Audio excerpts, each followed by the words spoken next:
شروع اللہ کے نام سے جو بڑا مہربان نہایت رحم والا ہے۔ اے پیغمبر صلی اللہ علیہ وآلہ وسلم، مسلمانوں سے کہہ دو کہ جب تم عورتوں کو طلاق دینے لگو تو ان کی عدت کے شروع میں طلاق دو اور عدت کا شمار رکھو، اور خدا سے جو تمہارا پروردگار ہے ڈرو، نہ تو تم ہی ان کو ایام عدت میں ان کے گھروں سے نکالو اور نہ وہ خود ہی نکلیں، ہاں اگر وہ صریح بے حیائی کریں تو نکال دینا چاہیے، اور یہ خدا کی حدیں ہیں، جو خدا کی حدوں سے تجاوز کرے گا وہ اپنے آپ پر ظلم کرے گا۔ اے طلاق دینے والے، تجھے کیا معلوم شاید خدا اس کے بعد کوئی رجعت کی سبیل پیدا کر دے۔ پھر جب وہ اپنی میعاد یعنی انقضاء عدت کے قریب پہنچ جائیں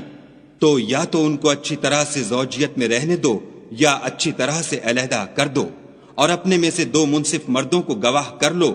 اور گواہو خدا کے لیے درست گواہی دینا۔ ان باتوں سے اس شخص کو نصیحت کی جاتی ہے جو خدا پر اور روز آخرت پر ایمان رکھتا ہے،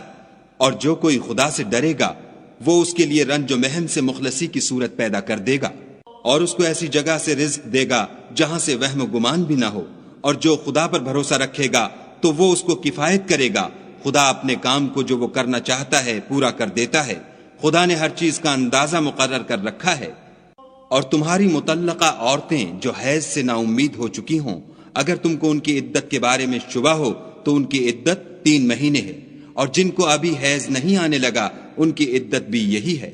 اور حمل والی عورتوں کی عدت وضع حمل یعنی بچہ جننے تک ہے، اور جو خدا سے ڈرے گا خدا اس کے کام میں سہولت پیدا کر دے گا۔ یہ خدا کے حکم ہیں جو خدا نے تم پر نازل کیے ہیں، اور جو خدا سے ڈرے گا وہ اس سے اس کے گناہ دور کر دے گا اور اسے اجر عظیم بخشے گا۔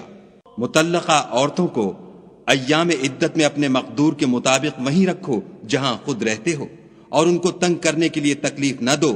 اور اگر حمل سے ہوں تو بچہ جننے تک ان کا خرچ دیتے رہو۔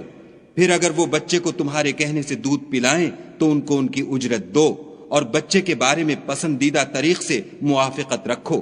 اور اگر باہم ضد اور نا اتفاقی کرو گے تو بچے کو اس کے باپ کے کہنے سے کوئی اور عورت دودھ پلائے گی۔ صاحب وسعت کو اپنی وسعت کے مطابق خرچ کرنا چاہیے، اور جس کے رزق میں تنگی ہو وہ جتنا خدا نے اس کو دیا ہے اس کے موافق خرچ کرے۔ خدا کسی کو تکلیف نہیں دیتا مگر اسی کے مطابق جو اس کو دیا ہے، اور خدا ان قریب تنگی کے بعد کشائش بخشے گا۔ اور بہت سی بستیوں کے رہنے والوں نے اپنے پروردگار اور اس کے پیغمبروں کے احکام سے سرکشی کی تو ہم نے ان کو سخت حساب میں پکڑ لیا، اور ان پر ایسا عذاب نازل کیا جو نہ دیکھا تھا نہ سنا۔ سو انہوں نے اپنے کاموں کی سزا کا مزہ چکھ لیا، اور ان کا انجام نقصان ہی تو تھا۔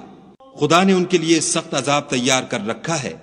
تو اے ارباب دانش جو ایمان لائے ہو، خدا سے ڈرو۔ خدا نے تمہارے پاس نصیحت کی کتاب بھیجی ہے، اور اپنے پیغمبر بھی بھیجے ہیں جو تمہارے سامنے خدا کی واضح المطالب آیتیں پڑھتے ہیں، تاکہ جو لوگ ایمان لائے اور عمل نیک کرتے رہے ہیں ان کو اندھیرے سے نکال کر روشنی میں لے آئیں، اور جو شخص ایمان لائے گا اور عمل نیک کرے گا ان کو باغہائے بہشت میں داخل کرے گا، جن کے نیچے نہریں بہ رہی ہیں، ابد الآباد ان میں رہیں گے۔ خدا نے ان کو خوب رزق دیا ہے۔